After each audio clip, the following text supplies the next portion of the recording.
श्री गणेशाय नमः। नमस्ते, मैं शैलजा अपने चैनल पर आपका हार्दिक स्वागत करती हूँ। आशा करती हूँ आप सब स्वस्थ एवं प्रसन्न होंगे। आज मैं श्रीमद् भागवत महापुराण के चतुर्थ स्कंद में 29वें अध्याय की कथा सुनाऊंगी। अथैकोनन्त्रिंशोऽध्याय। कथा है पुरंजनोपाख्यान का तात्पर्य। तो कथा शुरू करते हैं। राजा प्राचीन बरही ने कहा, भगवान मेरी समझ में आपके वचनों का अभिप्राय पूरा नहीं आ रहा है।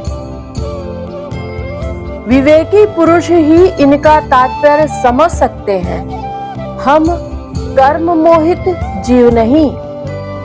श्री नारद जी ने कहा, राजन, पुरंजन अर्थात नगर का निर्माता जीव है, जो अपने लिए 1, 2, 3, 4 अथवा बहुत पैरों वाला या बिना पैरों का शरीर रूप पुर तैयार कर लेता है। उस जीव का सखा जो अविज्ञात नाम से कहा गया है, वह ईश्वर है, क्योंकि किसी भी प्रकार के नाम, गुण अथवा कर्मों से जीवों को उसका पता नहीं चलता। जीव ने जब सुख दुख रूप सभी प्राकृतिक विषयों को भोगने की इच्छा की, तब उसने दूसरे शरीरों की अपेक्षा 9 द्वार, 2 हाथ और 2 पैरों वाला मानव देह ही पसंद किया। बुद्धि अथवा अविद्या को ही तुम पुरंजनी नाम की स्त्री जानो। इसी के कारण देह और इंद्रिय आदि में मैं मेरेपन का भाव उत्पन्न होता है और पुरुष इसी का आश्रय लेकर शरीर में इंद्रियों द्वारा विषयों को भोगता है। 10 इंद्रियां ही उसकी मित्र हैं, जिनसे कि सब प्रकार के ज्ञान और कर्म होते हैं। इंद्रियों की वृत्तियां ही उसकी सखियां और प्राण अपान व्यान उदान समान रूप 5 वृत्तियों वाला प्राण वायु ही नगर की रक्षा करने वाला 5 फन का सर्प है। दोनों प्रकार की इंद्रियों के नायक मन को ही 11वां महाबली योद्धा जानना चाहिए। शब्द आदि 5 विषय ही पांचाल देश है, जिसमें बीच में वह 9 द्वारों वाला नगर बसा हुआ है। उस नगर में एक एक स्थान पर 2-2 द्वार बताए गए थे। वे 2 नेत्र गोलक, 2 नासा छिद्र और 2 कर्ण छिद्र हैं। इनके साथ मुख, लिंग और गुदा, ये 3 और मिलाकर कुल 9 द्वार हैं। इन्हीं में से होकर वह जीव इंद्रियों के साथ बाह्य विषयों में जाता है। इसमें 2 नेत्र गोलक, 2 नासा छिद्र और 1 मुख, ये 5 पूर्व के द्वार हैं। दाहिने कान को दक्षिण का और बाएं कान को उत्तर का द्वार समझना चाहिए। गुदा और लिंग, ये नीचे के 2 छिद्र पश्चिम के द्वार हैं। खद्योता और आविर्मुखी नाम के जो 2 द्वार एक स्थान पर बतलाए गए थे, वे नेत्र गोलक है। तथा रूप विभ्राजित नाम का देश है, जिसका इन द्वारों से जीव चक्षु इंद्रियों की सहायता से अनुभव करता है। इंद्रियों को पहले द्युमान नाम का सखा कहा गया है। दोनों नासा छिद्र ही नलिनी और नालिनी नाम के द्वार हैं और नासिका का विषय गंध ही सौरभ देश है। तथा घ्राणेन्द्रिय अवधूत नाम का मित्र है। मुख मुख्य द्वार नाम का द्वार है। उसमें रहने वाला वागिंद्री विपण है और रसेंद्री रसविद रसज्ञ नाम का मित्र है। वाणी का व्यापार आपण है और तरह तरह का अन्न बहुधन है तथा दाहिना कान पितृहु और बायां कान देवहु कहा गया है। कर्म कांड रूप प्रवृत्ति मार्ग का शास्त्र और उपासना कांड रूप निवृत्ति मार्ग का शास्त्र ही क्रमशः दक्षिण और उत्तर पांचाल देश हैं। इन्हें श्रवणेन्द्रिय रूप श्रुतधर की सहायता से सुनकर जीव क्रमशः पितृयान और देवयान मार्गों में जाता है। लिंग ही आसुरी नाम का पश्चिमी द्वार है। स्त्री प्रसंग ग्रामक नाम का देश है और लिंग में रहने वाला उपेस्थेंद्रिय दुर्मद नाम का मित्र है। गुदा निकृति नाम का पश्चिमी द्वार है। नरक वैशस नाम का देश है और गुदा में स्थित पायु इंद्री लुब्धक नाम का मित्र है। इनके सिवा दो पुरुष अंधे बताए गए हैं, उनका रहस्य भी सुनो। वे हाथ और पांव हैं। इन्हीं की सहायता से जीव क्रमशः सब काम करता है और जहां तहां जाता है। हृदय अंतःपुर है, उसमें रहने वाला मन ही विभूचि विशुचीन नाम का प्रधान सेवक है। जीव उस मन के सत्वादी गुणों के कारण ही प्रसन्नता, हर्ष रूप विकार अथवा मोह को प्राप्त होता है। बुद्धि राजमहिषी पुरंजनी जिस जिस प्रकार स्वप्नावस्था में विकार को प्राप्त होती है और जागृत अवस्था में इंद्रिय आदि को विकृत करती है, उसके गुणों से लिप्त होकर आत्मा अर्थात जीव भी उसी उसी रूप में उसकी वृत्तियों का अनुकरण करने को बाध्य होता है। यद्यपि वस्तुतः वह उनका निर्विकार साक्षी मात्र ही है। शरीर ही रथ है, उसमें ज्ञानेन्द्रिय रूप 5 घोड़े जुते हुए हैं। देखने में संवत्सर रूप काल के समान ही उसका अप्रतिहित वेग है। अप्रतिहत वेग है, वास्तव में वह गतिहीन है। पुण्य और पाप ये 2 प्रकार के कर्म ही उसके पहिए हैं। 3 गुण ध्वजा है, 5 प्राण डोरियां हैं, मन बागडोर है, बुद्धि सारथी है। हृदय बैठने का स्थान है, सुख दुखादि द्वंद्व जुए हैं, इंद्रियों के 5 विषय उनमें रखे हुए आयुध हैं और त्वचा आदि 7 धातुएं उसके आवरण हैं। 5 कर्मेंद्रियां उसकी 5 प्रकार की गति है। इस रथ पर चढ़कर रथी रूप यह जीव मृग तृष्णा के समान मिथ्या विषयों की ओर दौड़ता है। 11 इंद्रियां उसकी सेना है तथा 5 ज्ञानेंद्रियों के द्वारा उन इंद्रियों के विषयों को अन्याय पूर्वक ग्रहण करना ही उसका शिकार खेलना है। जिसके द्वारा काल का ज्ञान होता है वह संवत्सर ही चंडवेग नामक गंधर्वराज है। उसके अधीन जो 360 गंधर्व बताए गए थे वे दिन हैं और 360 गंधर्वियां रात्रि हैं।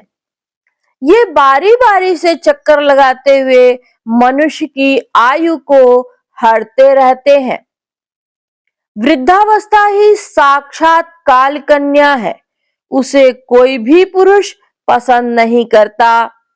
तब मृत्यु रूप यवन राज ने लोक संहार करने के लिए उसे बहिन मानकर स्वीकार किया। उसे बहन मानकर स्वीकार कर लिया। आदि अर्थात मानसिक क्लेश और व्याधि अर्थात रोग आदि शारीरिक कष्ट ही उस यवन राज के पैदल चलने वाले सैनिक हैं तथा प्राणियों को पीड़ा पहुंचाकर शीघ्र ही मृत्यु के मुख में ले जाने वाला शीत और उष्ण दो प्रकार का ज्वर ही प्रज्वार नामक उसका भाई है। इस प्रकार यह देहाभिमानी जीव अज्ञान से आच्छादित होकर अनेक प्रकार के आधि भौतिक, आध्यात्मिक और आधि दैविक कष्ट भोगता हुआ 100 वर्ष तक मनुष्य शरीर में पड़ा रहता है। वस्तुतः तो वह निर्गुण है, किंतु प्राण, इंद्रिय और मन के धर्मों को अपने में आरोपित कर मैं मेरेपन के अभिमान में बंधकर क्षुद्र विषयों का चिंतन करता हुआ तरह तरह के कर्म करता रहता है। यह यद्यपि स्वयं प्रकाश है, तथापि जब तक सबके परम गुरु आत्म स्वरूप श्री भगवान के स्वरूप को नहीं जानता, तब तक प्रकृति के गुणों में ही बंधा रहता है। उन गुणों का अभिमानी होने से वह विवश होकर सात्विक, राजस और तामस कर्म करता है तथा उन कर्मों के अनुसार भिन्न भिन्न योनियों में जन्म लेता है। वह कभी तो सात्विक कर्मों द्वारा प्रकाश बहुल स्वर्ग आदि लोक प्राप्त करता है, कभी राजश्री कर्मों द्वारा दुखमय रजोगुणी लोकों में जाता है, जहां उसे तरह तरह के कर्मों का क्लेश उठाना पड़ता है, और कभी तमोगुणी कर्मों के द्वारा शोक बहुल तमोमयी योनियों में जन्म लेता है। इस प्रकार अपने कर्म और गुणों के अनुसार देव योनि, मनुष्य योनि अथवा पशु पक्षी योनि में जन्म लेकर वह अज्ञानांध जीव कभी पुरुष, कभी स्त्री, कभी नपुंसक होता है। जिस प्रकार बेचारा भूख से व्याकुल कुत्ता दर दर भटकता हुआ अपने प्रारब्धानुसार कहीं डंडा खाता है और कहीं भात खाता है, उसी प्रकार यह जीव चित्त में नाना प्रकार की वासनाओं को लेकर ऊंचे नीचे मार्ग से ऊपर नीचे और मध्य के लोगों में भटकता हुआ अपने कर्मानुसार सुख दुख भोगता रहता है। आधि दैविक, आधि भौतिक और आध्यात्मिक, इन तीन प्रकार के दुखों में किसी भी एक से जीव का सर्वथा छुटकारा नहीं हो सकता। यदि कभी वैसा जान पड़ता है तो वह केवल तात्कालिक निवृत्ति ही है। वह ऐसी ही है जैसे कोई सिर पर भारी बोझा ढोकर ले जाने वाला पुरुष उसे कंधे पर रख ले। इसी तरह सभी प्रतिक्रिया अर्थात दुख निवृत्ति जाननी चाहिए। यदि किसी उपाय से मनुष्य एक प्रकार के दुख से छुट्टी पाता है, तो दूसरा दुख आकर उसके सिर पर सवार हो जाता है।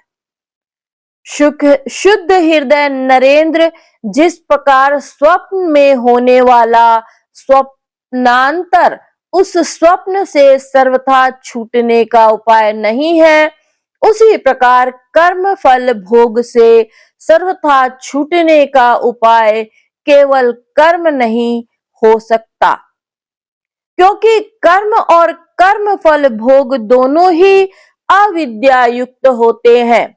जिस प्रकार स्वप्न अवस्था में अपने मनोमय लिंग शरीर से विचरने वाले प्राणी को स्वप्न के पदार्थ न होने पर भी भासते हैं, उसी प्रकार वे दृश्य पदार्थ वस्तुतः न होने पर भी जब तक अज्ञान निद्रा नहीं टूटती बने ही रहते हैं। और जीव को जन्म मरण रूप संसार से मुक्ति नहीं मिलती। अतः इनकी आत्यांतिक निवृत्ति का उपाय एकमात्र आत्मज्ञान ही है।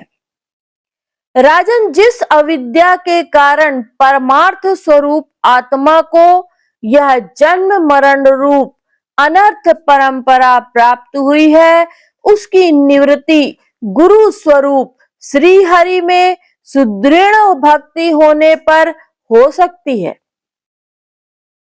भगवान वासुदेव में एकाग्रता पूर्वक सम्यक प्रकार से किया हुआ भक्ति भाव ज्ञान और वैराग्य का आविर्भाव कर देता है।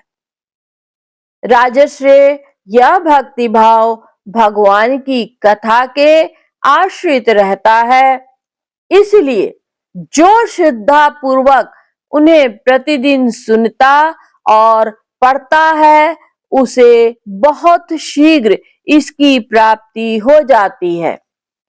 राजन, जहां भगवत गुणों को कहने और सुनने में तत्पर विशुद्ध चित्त भक्त जन रहते हैं, उस साधु समाज में सब ओर महापुरुषों के मुख से निकले हुए श्री मधुसूदन भगवान के चरित्र रूप शुद्ध अमृत की अनेकों नदियां बहती रहती हैं।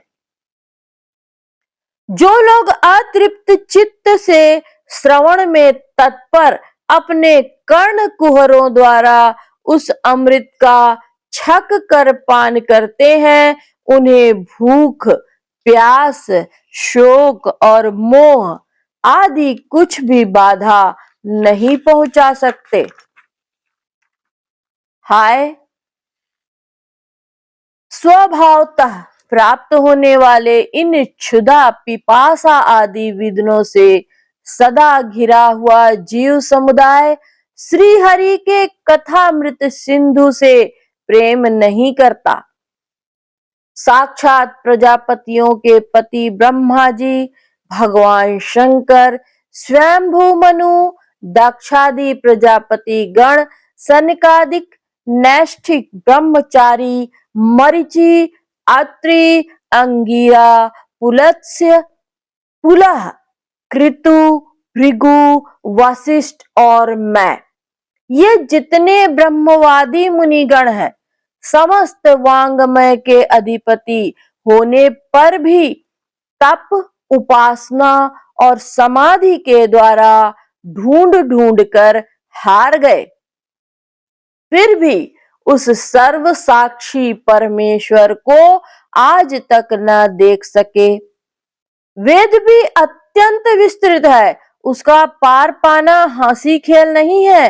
अनेकों महानुभाव उसकी आलोचना करके मंत्रों में बताए हुए वज्र हस्तवादी गुणों से युक्त इंद्रादि देवताओं के रूप में भिन्न भिन्न कर्मों के द्वारा यद्यपि उस परमात्मा का ही यजन करते हैं, तथापि उसके स्वरूप को वे भी नहीं जानते। हृदय में बार बार चिंतन किए जाने पर भगवान जिस समय जिस जीव पर कृपा करते हैं, उसी समय वह लौकिक व्यवहार एवं वैदिक कर्म मार्ग की बद्ध मूल आस्था से छुट्टी पा जाता है।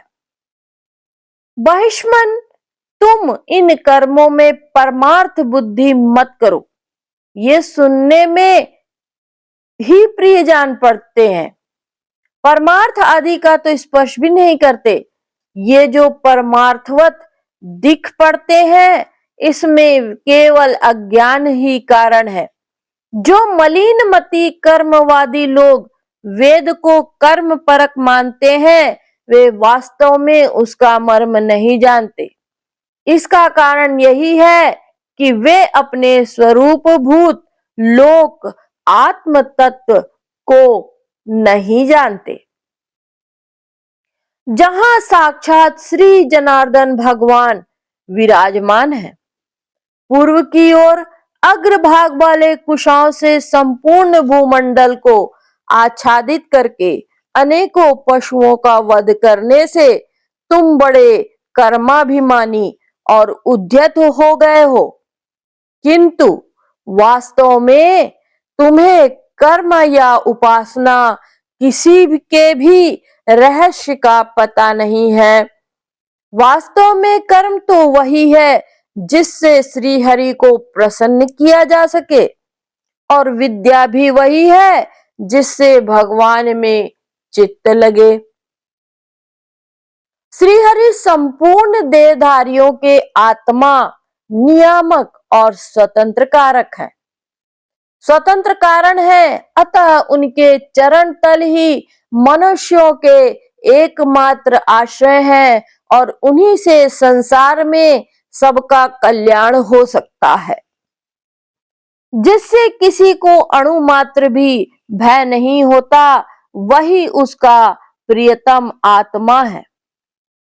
ऐसा जो पुरुष जानता है वही ज्ञानी है, और जो ज्ञानी है वही गुरु एवं साक्षात साक्षात श्री हरि है। श्री नारद जी कहते हैं, पुरुष श्रेष्ठ, यहां तक जो कुछ कहा गया है उससे तुम्हारे प्रश्न का उत्तर हो गया।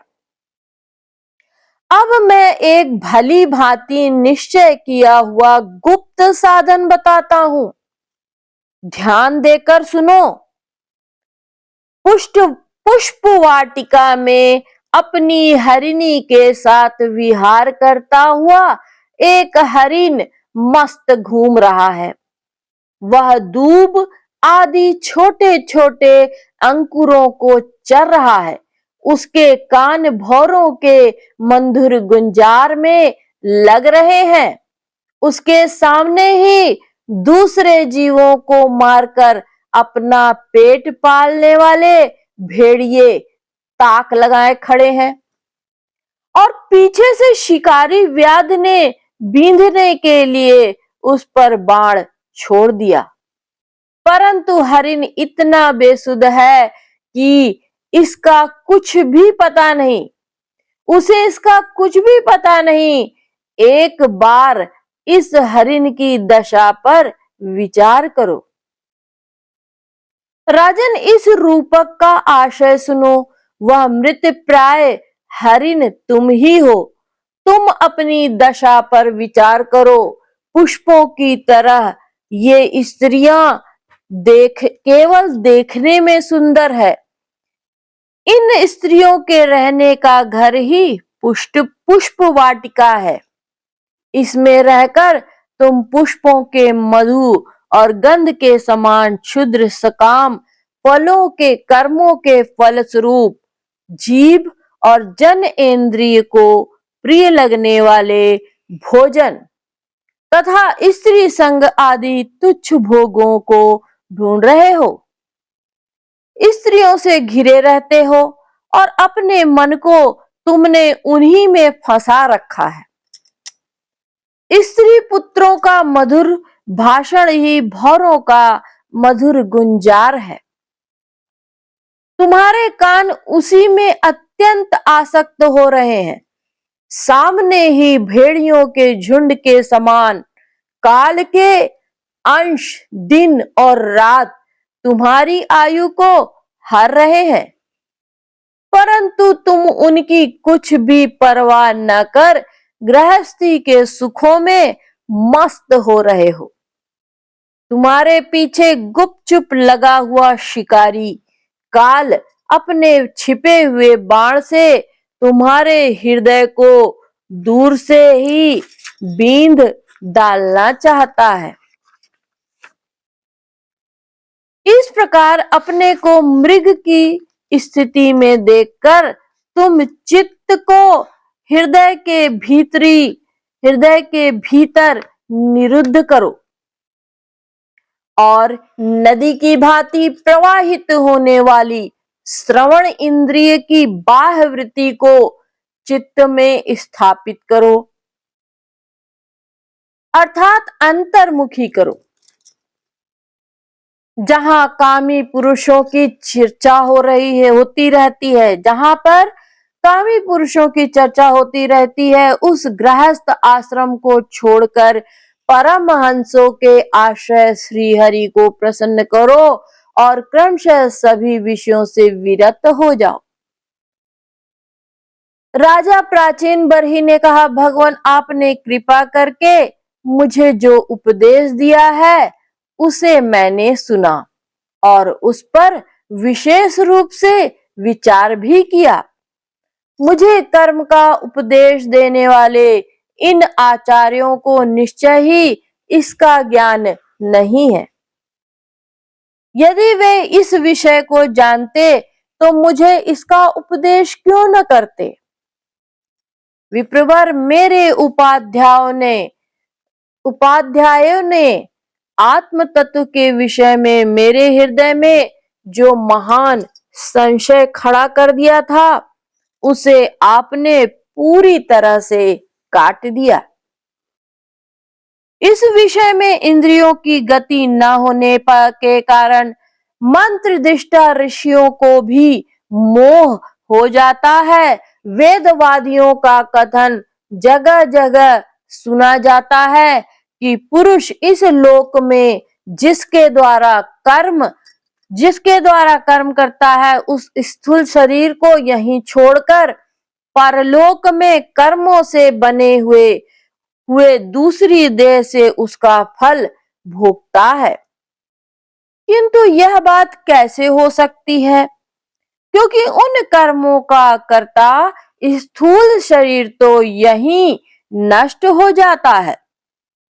इसके सिवा जो जो कर्म यहाँ किए जाते हैं वे तो दूसरे ही क्षण में अदृश्य हो जाते हैं। वे परलोक में फल देने के लिए किस प्रकार पुनः प्रकट हो सकते हैं। श्री नारद जी ने कहा, ये नैवार भते कर्म तैनेवा मूत्र तत्पुमान भुंक्ते हाव्यवधा नेन लिंगेन मनसा स्वयं।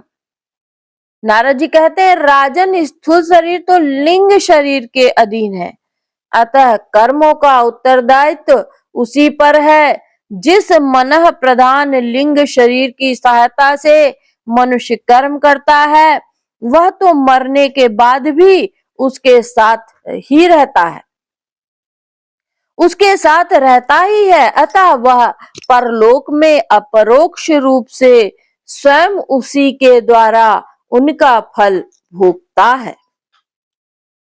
स्वप्नावस्था में मनुष्य इस जीवित शरीर का अभिमान तो छोड़ देता है, किंतु इसी के समान अथवा इससे भिन्न प्रकार के पशु पक्षी आदि शरीर से वह मन में संस्कार रूप से स्थित कर्मों का फल भोगता रहता है।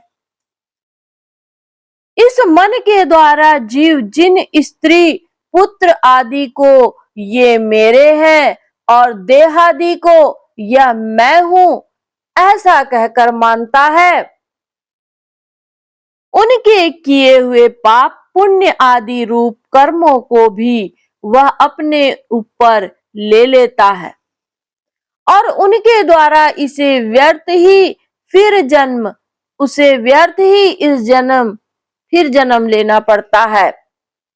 जिस प्रकार ज्ञानेंद्रिय और कर्मेंद्रिय दोनों की चेष्टाओं से उनके प्रेरक चित्त का अनुमान किया जाता है, उसी प्रकार चित्त की भिन्न भिन्न प्रकार की वृत्तियों से पूर्व जन्म के कर्मों का भी अनुमान होता है। अतः कर्म अदृष्ट रूप से फल देने के लिए कालांतर में मौजूद रहते हैं।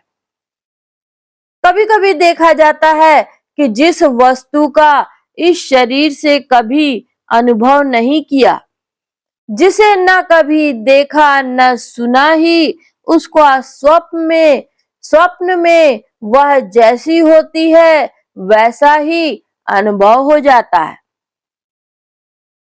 राजन, तुम निश्चय मानो कि लिंग देह के अभिमानी जीव को उसका अनुभव पूर्व जन्म में हो चुका है, क्योंकि जो वस्तु पहले अनुभव की हुई नहीं होती, उसकी मन में वासना भी नहीं हो सकती।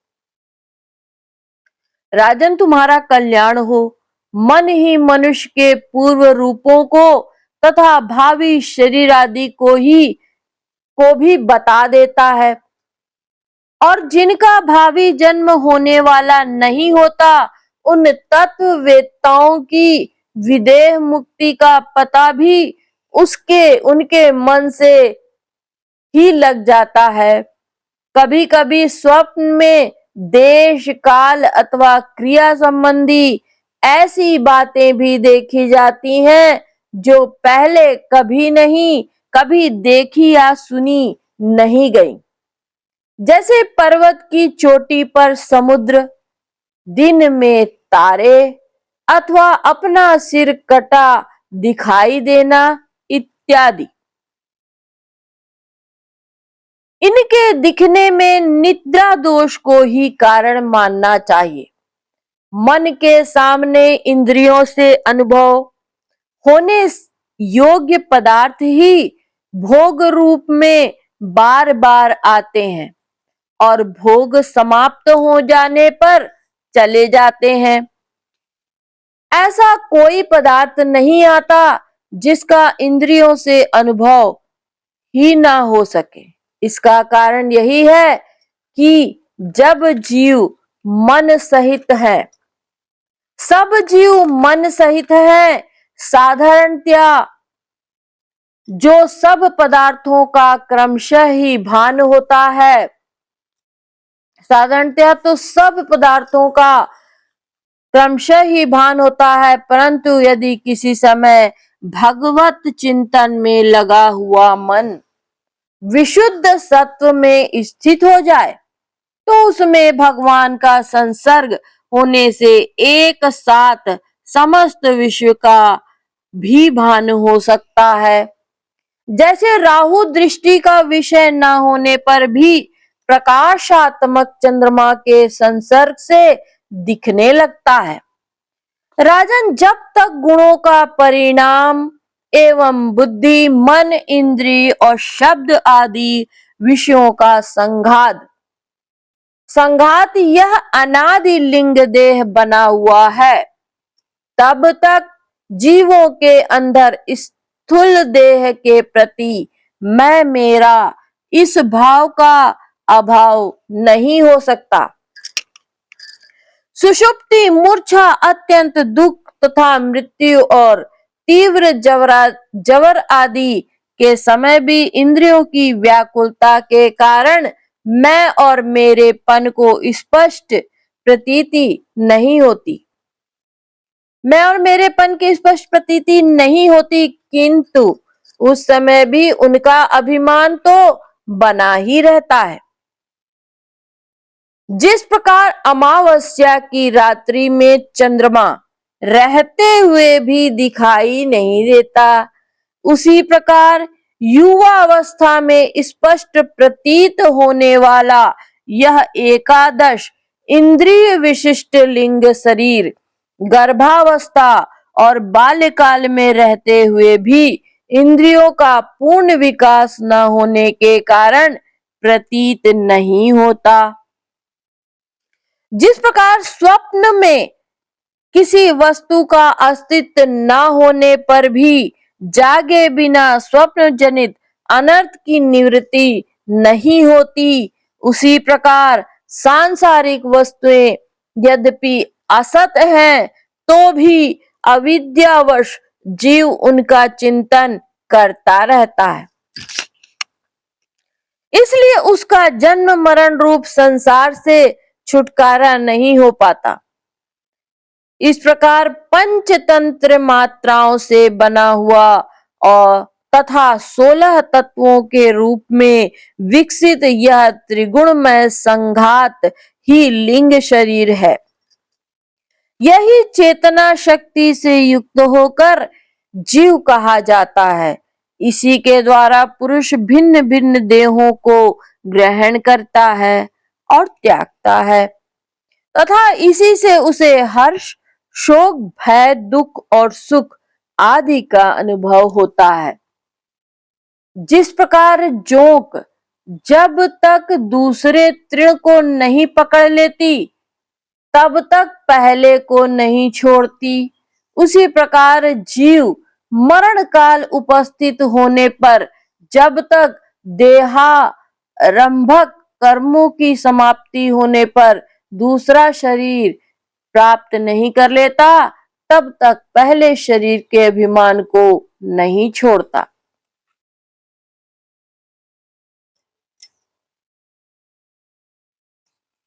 पहले शरीर के अभिमान को नहीं छोड़ता। राजन, यह मनः प्रधान लिंग शरीर ही जीव के जन्म आदि का कारण है।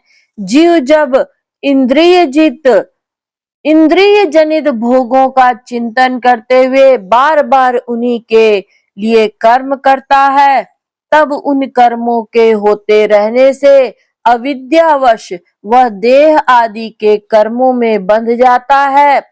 अतएव उस कर्म बंधन से छुटकारा पाने के लिए संपूर्ण विश्व को भगवत द्रुप कहते हुए सब प्रकार श्री हरि जी का भजन करो। उन्हीं से इस विश्व की उत्पत्ति और स्थिति होती है तथा उन्हीं में लय होता है। श्री मैत्री जी कहते हैं, विदुर जी, भक्त श्रेष्ठ श्री नारद जी ने राजा प्राचीन बरही को जीव और ईश्वर के स्वरूप का दिग्दर्शन कराया। फिर वे उनसे विदा लेकर सिद्ध लोक को चले गए। तब राजश्री प्राचीन बरही भी प्रजा पालन का भार अपने पुत्रों को सौंपकर तपस्या करने के लिए कपिलाश्रम को चले गए। वहां उन वीरवर ने समस्त विषयों की आसक्ति छोड़ एकाग्र मन से भक्ति पूर्वक श्री हरि के चरण कमलों का चिंतन करते हुए सारूप्य पद प्राप्त किया। मैत्री जी कहते हैं, निष्पाप विदुर जी, देवर्षि नारद के परोक्ष रूप से कहे हुए इस आत्मज्ञान को जो पुरुष सुनेगा या सुनाएगा वह शीघ्र ही लिंग देह के बंधन से छूट जाएगा। देवर्षि नारद के मुख से निकला हुआ यह आत्मज्ञान भगवान मुकुंद के यश से संबंध होने के कारण त्रिलोकी को पवित्र करने वाला, अंतःकरण का शोधक तथा परमात्मा पद को प्रकाशित करने वाला है। जो पुरुष इसकी कथा सुनेगा वह समस्त बंधनों से मुक्त हो जाएगा और फिर उसे संसार चक्र में नहीं भटकना पड़ेगा।